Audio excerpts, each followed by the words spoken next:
Welcome to Trauma Recovery Anonymous. My name is Richard and I am your host. Anxiety is a call to action. I want you to think back before you were ever diagnosed with mental disorder. What was your anxiety like? Why were you anxious? What was happening in your life back then that caused you to feel anxious? The truth is, anxiety is a call to action. It's a superpower, a God given instinct, one of your gut feelings to be trusted in each moment of your life. When you feel anxious, that's your body telling you there's something wrong in your life and you're to take some form of action. And the primary responses are flight, fight, freeze, fawn, faith, and acceptance. Now, freeze and fawn were the healthy responses of us when we were very small children. And so when we were small children, we couldn't leave the house, and there may be anarchy in the house, there might be abuse, there might be bullying and teasing in the house or the school or the classroom, and you couldn't leave. We would freeze, we would shut down mentally and emotionally, we would disassociate, we would withdraw, we would isolate, we would play dead, and so on. Or we'd fawn, we'd people please, we'd pretend we're okay when we're not, we'd allow the abuse to continue, we'd smile about it. These were healthy responses for young children who couldn't defend or protect themselves. But once we go up into adults, from adolescence onwards, we're meant to put away childish things and respond with adult responses of flight, fight, faith, and acceptance. Flight basically means you leave the room. If you're in the house and your parents are fighting, you get up and you leave the house. Leave the room, leave the house, go to your granny's house, go to your friend's house, hide in the back garden, hide in the garage. Just get away from the danger. Flight, perfectly acceptable. If you're in your classroom and your teacher's bullying you or schoolmates are bullying you, get up and leave. Just leave. Don't make any excuses. Don't look for permission. Just get up and leave. All you do is walk away. And when you get away from the trouble, you'll feel safe again. And you'll know that anxiety protected you. It warned you to get away. You know that idea when you're walking home at night and you're walking down a dark alley and suddenly something comes over you and you realize, I better not walk any further. It's danger down there. It's too dark. There's no lights. And you turn around and you walk back the other way. That's your anxiety telling you, don't go down a dark alley. It'd be foolish to walk down a dark alley at night. Someone might jump out at you. And even if they don't jump out at you, your anxiety is warning you it's not safe to go down. And you turn around and you go back a different way. It's perfectly okay to trust your anxiety. It's a God-given instinct. It's your superpower. And so on. So let's imagine for one moment I'm a host of a party and I invite you to the party. First, understand the fact that I'm inviting you means I like you. There's something about you that I like, that I want you to be in my social circle. We don't invite people to parties that we dislike or would dampen the mood of a party. We don't go to all the lengths of creating a party and then invite someone along who's going to ruin us. We just don't do that. You wouldn't do that, and I certainly wouldn't do that. So if I invite you to a party, I'm inviting you because I like you. That's the first thing you have to understand when you get invited to any social networking event. If they invite you, they like you. If someone asks you out, someone's attracted to you. If someone offers you an interview, they think you have something special to add to the team. So understand your anxiety is okay, but sometimes it's not always the best thing to listen to. But again, here's the point. I'm having a party and I invite you to the party. And your anxiety kicks in, you want to curl up in a ball and hide in your bedroom or medicate or drug or alcohol or something or escape the feelings. But rather than do that, you phone me and you say, hi Richard, thank you for the invitation to your party, but I get terrible anxiety around new people and I feel I won't fit in. I'm going to stand out like a sore thumb and it'll be very embarrassing for me and I'll hate it. But I don't want to turn up your kind offer. So can I ask you to do me a favor? And I say to you, sure, yeah, what is that? And I said, well, you tell me about the other people going to the party, what they do, what their interests, etc., so I can be better prepared for when I get to the party. And I go, that's a fantastic idea. Well, here goes. My name is Richard. I'm a trauma recovery coach. I'm married. I've got 2 children. I'm living in Asia. I'm a writer and an author. I love to play golf. I love chess. I love reading and writing. I love old movies, black and white movies, detectives. What else? I like walking, cycling, and swimming, and that's me. Or I'm a Christian. I don't go to church or I'm not a member of any denomination, but I do believe in God. And then there's John. John's coming along. He's a teacher. He's got 7 children. He's married, 7 children. He's a retail sales manager. He's a golfer too. He's an agnostic. Um, he loves golf, football. He coaches youth teams. He's a very big member of community and being a part of. He likes help people. And then his wife Mary, she's coming along and she's a nurse. I say they have 7 children. She's big into family and community and being of service in the community. She loves the outdoors. Doesn't smoke. She likes a glass of wine, but she doesn't drink like an alcoholic or anything. She likes a glass of wine. She loves social occasions. She'll be the life and ball of this party. She really loves meeting people and talking about stuff and whatever. And very interesting person to sit with, and they can talk to you forever. So you can get her started and sit back and listen to Mary talk for hours. It'd be fantastic.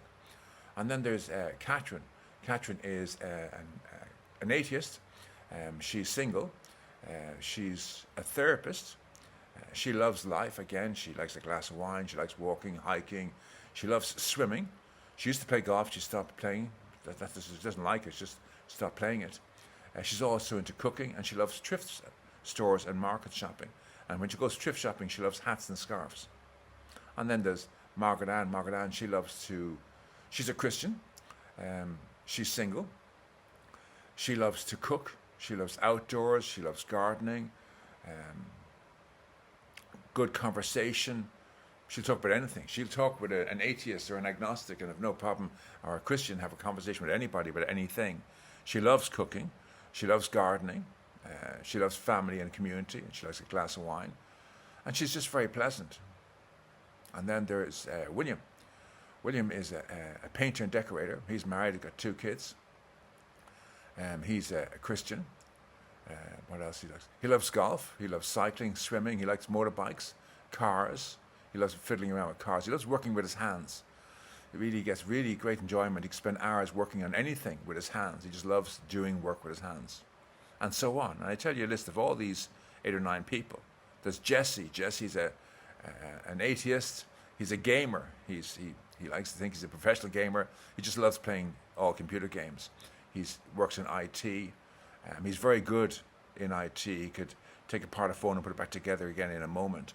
But he's very good, and he loves his games, all sorts of games he plays online and whatever. And he's taken up golf, and so on. And so you get an idea that everyone plays golf. So I'll go onto YouTube and I look at videos on YouTube and maybe watch some Ryder Cup matches, whatever.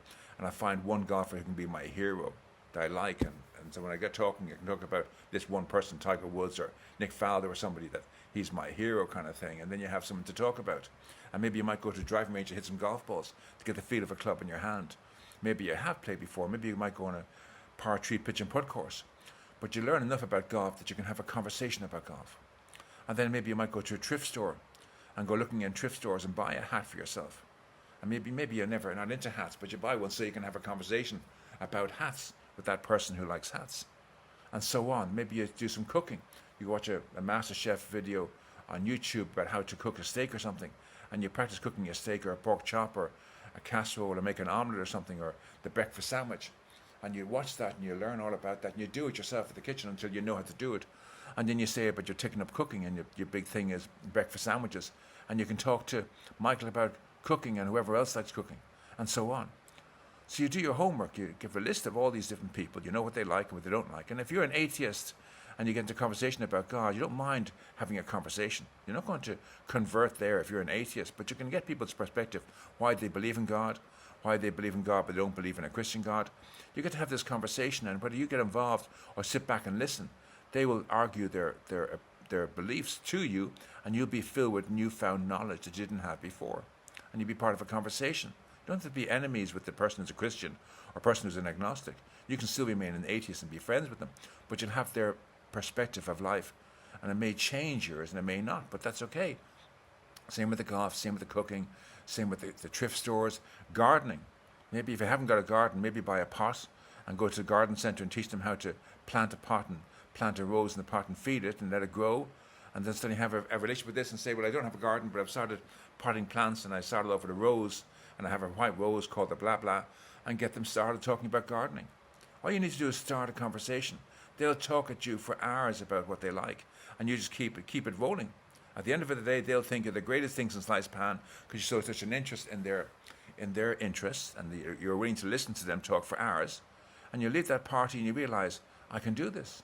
My anxiety was the best effort, because rather than suffering my anxiety and letting it overpower me, I took action. I learned all about the other people. I got interested in what they were interested in. I started conversations, and now I've been invited back to 4 or 5 new parties. And then each time phone the host and say, really enjoyed the last party I was going to. Would you mind telling me the people are coming this week to your party? What are their interests? And maybe the same group of people, maybe some new people. And you learn what they're interested in. Public speaking. Well, maybe try your hands at public speaking. Go down to the library and get a book on public speaking. And learn how to speak in public and how to be calm. And then that'll help you in the party how to speak. Breathe into your nose only. Never breathe into your mouth again. When you breathe into your mouth, you trigger anxiety and panic in your chest. So you breathe into your nose only. And speak. Breathe in. And speak.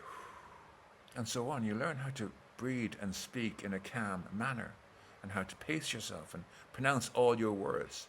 And someone said to me one time, when you're speaking, make sure you pronounce the end of each word. And that's a very good one to remember. Pronounce the end of each word, and you'll speak much more slowly and much more confidently. That's what I try to do. Try to stop speaking fast, which has always been my bane. So breathe into your nose, and then speak your truth. Ask about cooking, ask about thrift stores, ask about whatever they're interested in. Ask about golf. Let them know you've just taken up golf, you're not very good at it. Can you give us any tips? You look at everyone in the room will be giving you tips about golf. You'll sit back and you've started the conversation, and it'll be directed at you, and you'll be the center and the focus of the conversation, and you won't have to talk. Understand anxiety is a call to action. Same with depression, same with stress, same with anger, same with sadness. It's a call to action. Your feelings are not mental disorders. They're a call to action. They're telling you to take some form of action. Now be aware there's 2 sets of voices in your mind. The voices of the ego, which is your anxiety and depression, all those things that are trying to stop you from embracing life. And then there's the voices of your instincts, which are telling you to take action. So flight is basically walking away. Fight is asking for help, phoning me, the host, and saying, I don't know anybody. Can you tell me all about the people? Take some form of action. Stand up for yourself. Just say no. Set healthy boundaries. Faith is put your faith in somebody. I'm going to put my faith in Richard that he's going to give me a solution. So I phone Richard. That's putting faith in me and taking action at the same time. Put your faith in your parents. Go to your parents and say, listen, Mom, Dad, I don't want you to fix or save me. I know I've been doing that all my life. But can you tell me, do you ever feel like this? And if you ever had, how do you cope? And then they may say, yeah, I felt like that when I was a child. This is what I did. And you copy what they did. And if it works, you add it to your arsenal. And if it doesn't work, you ask for something else. You ask your parents, your grandparents, your favorite teacher, your schoolmates, your classmates, your brothers, your sisters, your cousins, your aunts, your uncles. Ask people how they cope with how you're feeling. And when they've told you what they do, write them all down and then try each one. I journal, I go for a run, I go to the gym, I eat something sweet, I get drunk. And you find out which ones work for you and which don't work for you. And getting drunk and taking drugs, you've been doing that all your life, it's not working, so you mark that one off. Maybe go for a swim, go for a run, tire yourself out, burn off all that energy. Maybe journal, get a pen and paper and do a journal. It's a lovely writing exercise where you write to your inner child who's suffering. Okay, so if you're maybe 15 and something happened when you were 12 and you're carrying the demons of that past event, well, you write a letter to 12-year-old you. So for me, I'll be writing to 12-year-old Richie from 15-year-old Richard. And you write a letter about him and how you feel for him, blah, blah, whatever. And then you turn over the page, and with your non-dominant hand, so you write with your dominant hand. So I'm left-handed, so I write with my left hand to 12-year-old Richie from 15-year-old Richard. Turn the page over, and then you write with your non-dominant hand, so my right hand, I write to Richard, 15-year-old Richard, love 12-year-old Richie. And because I'm writing with my non-dominant hand, the voices in my head quieten down, and I write from the kingdom of God within me, my soul. And what I write I'm not in control of what I write. So what you write to yourself from your non-dominant hand will blow you away. Your non-dominant hand will be your inner child saying to me, give me back my crap and let me go. It's nothing to do with you. You're not me. You're not suffering my life. You've got your life in the present. And I don't put words into your mouth. But try these things. You'll learn to trust your instincts. Your instincts are a call to action. They're not to be medicated or drowned out with alcohol or drugs, or to run away and hide in your bedroom. When you get anxious, trust you're anxious. What am I to do? Run away? Okay, I can't run away. Fight? I can't fight. Okay, I put my faith in somebody. And if you can't put your faith in somebody, then you embrace acceptance. It's not all about me. If I wasn't in the classroom, those bullies would pick somebody else. So it's not about me, it's about them acting out to fulfill their own nefarious needs. It was never about me, it was always about them. I'm not a victim. I'm nobody's victim. I can choose to be a victim, but I'm not a victim. I can say no, I can walk away, I can run away, I can phone the police, I can phone social services, I can tell my parents, I can tell the headmaster. I can take action to stop this behavior if I choose to, or I can stay in the victim. But if I choose to stay in the victim, I'm choosing that. I'm not a victim, it's not all about me. And if you can embrace this one concept, your life will change. When your parents are fighting at home, they may want to blame you, but it's nothing to do with you. It's about them, because they're choosing to fight rather than choosing to love. They're making that choice. It's nothing to do with you, no matter what they might say to you. It's got nothing to do with you, it's all about them. Again, if a teacher's bullying you to look good in front of the students, he's using you as a scapegoat, but he's using you. It's not you are a victim. If you weren't there, he'd pick somebody else. Understand, you're not the victim. It's not about you. If you can embrace this concept when you feel anxious, everything will change for you, because then you'll start taking appropriate action. You'll flight, fight, freeze, or put faith in somebody. And if you can't put faith in somebody, put faith in God. Know that God wants you to be happy. You may not think it. You may have been messages from your parents that God hates you, or from priests who've tried to control and manipulate you, that they use that as a weapon. Understand that's got nothing to do with God. God loves you, wants you to be happy. But he wants you to be happy on his terms, not on your terms. He's not a go-get-you God you can call on when you're having a bad day and then ignore when you're having a good day. He wants to have a relationship with you every single day. So you might do that two-way letter with him. You might write to God from you with your dominant hand, and then write back from God to you with your non-dominant hand, and experience the revelation of hearing God speak to you. And then you'll ask God to watch over you, send a host of angels to keep you safe. And once you've asked him, you have to believe that he's heard you, and the angels are down around you keeping you safe. And when you make that decision to believe that God has heard you and sent the angels, suddenly you'll gain peace of mind. You ask him to cast out your demons, to quieten the voice in your mind for a half an hour. Learn to do these things, and you will be transformed. But first and foremost, understand each and every one of your feelings are God-given instincts. They're a call to action. When you feel threatened, when you feel anxious, know that's God telling you you're not safe here and now. Leave the room, leave the building. If right now you're getting the feeling of anxiety by my talking to you, turn off your PC. Richie isn't your message you want to hear today. It's too much for you today. Maybe you can listen to Richard in 6 months or in a year's time. But right now, it's too much. So you turn off your PC and go to something else.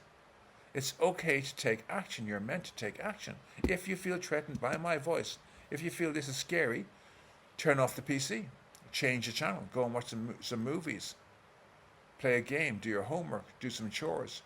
Take some action. But turn off the PC. You won't have to listen to my voice anymore. Or you could go and meet one of your friends who have anxiety and say, listen, I just listened to a podcast today and it's quite shocking.